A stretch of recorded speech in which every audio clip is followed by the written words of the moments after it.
Hello बेटा, पाठ 6 राखी का मूल्य, इसके प्रश्न उत्तर आप लोगों ने मैंने दिया था और उसको आपने कर लिया था।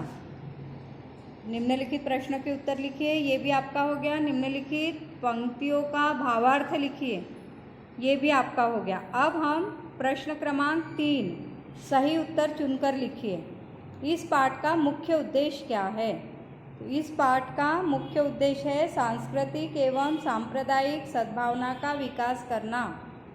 इस पाठ का मुख्य उद्देश्य है। दूसरा आपका ऑब्जेक्टिव है, कर्मवती कहाँ की रानी थी? कर्मवती झांसी, कालपी, इंदौर यहाँ की रानी थी क्या? नहीं, कर्मवती मेवाड़ की रानी थी। कर्मवती कहाँ की रानी थी? मेवाड़ की। इसका सही उत्तर है। भाषा अध्ययन में देखिए, भातृ शब्द तथा त्व प्रत्यय मिलाकर भातृत्व बना है। इसी प्रकार हमें निम्नलिखित शब्दों में त्व प्रत्यय जोड़कर नए शब्द बनाने हैं। यहाँ पर आपको दिया है पितृ, मातृ, लघु, गुरु, मनुष्य और प्रभु।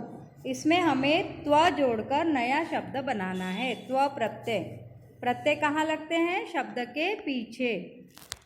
इसका भाव बदल देते हैं। देखो, पितृ धन त्व क्या हो जाएगा? पितृत्व। ये आपको लिखना है कॉपी में। मातृ धन त्व मातृत्व, लघु धन त्व लघुत्व, गुरु धन त्व गुरुत्व, मनुष्य धन त्व मनुष्यत्व। तो ये आपका त्व प्रत्यय लगाकर नए शब्द बनाना है।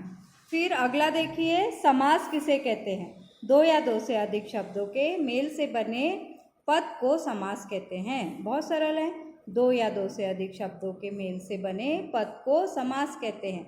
जैसे माता पिता, भरपेट, नीलकंठ, खलजन, त्रिनेत्र, ये सब समास के उदाहरण हैं। अब समास के बहुत प्रकार भी हैं, आगे पढ़ेंगे अपन इसको। तो इसकी परिभाषा आपको कॉपी में लिखना है और याद भी करना है।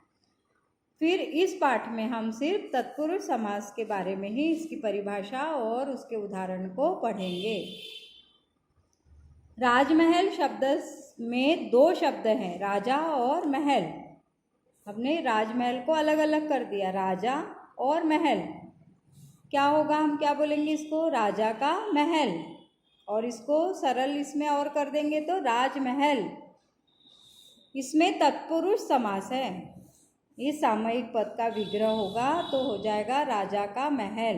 राजमहल का विग्रह करेंगे तो राजा का महल, और इसको हम तोड़कर बनाते हैं तो राजा और महल, अलग अलग दो शब्द और शब्द लगाकर।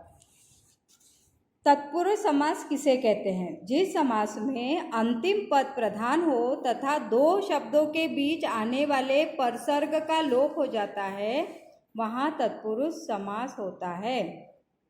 अब यहाँ पर कुछ उदाहरण आपको दिए हैं। रण की भूमि, राजा का पुत्र, देशभक्ति, रसोई घर, देश का निकाला और सेनापति, इसका विग्रह करना है। तत्पुरुष समास जैसे हमने पढ़ा था ना अभी राजमहल, तो हमने उसका विग्रह करा राजा का महल। ऐसे ही इन शब्दों का भी विग्रह करना है। देखो मैं यहाँ पर बता रही आपको, ऐसे आपको भी अपनी कॉपी में लिखना है। 3 भाग बनाकर इसको अलग अलग ब्लॉक में बराबर लिखना है। रण की भूमि क्या हो जाएगा? रण की भूमि का समास विग्रह करना है तो रणभूमि, रणभूमि का समास विग्रह रण की भूमि। और ये कौन सा समास का उदाहरण है? तत्पुरुष समास का उदाहरण है। राजा का पुत्र, राजपुत्र, इसका विग्रह करेंगे तो राजा का पुत्र। ये सब तत्पुरुष समास का उदाहरण है।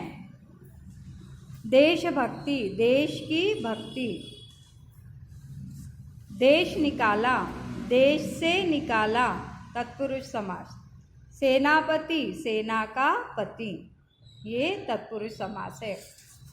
किसे कहते तत्पुरुष समास? जिन शब्दों में अंतिम पद प्रधान हो तथा दो शब्दों के बीच आने वाले परसर्ग का लोप हो जाता है। जैसे आपको बताया था राजा और महल, और शब्द का लोप हो गया तो हमने क्या बना दिया? राजा का महल। और का शब्द का लोप हो गया, राजमहल।